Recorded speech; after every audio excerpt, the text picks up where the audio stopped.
Galera, você vai encontrar o YouTube que você gosta de assistir e que você queira se tornar membro.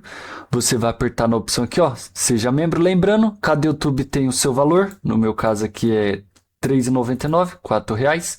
Você vai apertar aqui, ó, seja membro. Galerinha, essa parte aqui vai pedir o seu CPF, a data de nascimento. Você preenche aí, vou preencher aqui. Após você preencher, você pode ler os termos aqui, caso você queira, e você vai apertar aqui, ó, confirmar. Aqui vai mostrar para vocês as opções de pagamento. Tem adicionar cartão de crédito, adicionar PayPal, adicionar Mercado Pago ou adicionar PicPay. Aí você escolhe a forma de pagamento que é mais fácil para você. Eu vou colocar adicionar Mercado Pago e vou colocar comprar. E depois você aperta continuar. Você vai ler o seu QR Code. Estou lendo aqui o QR Code e agora é só eu pagar.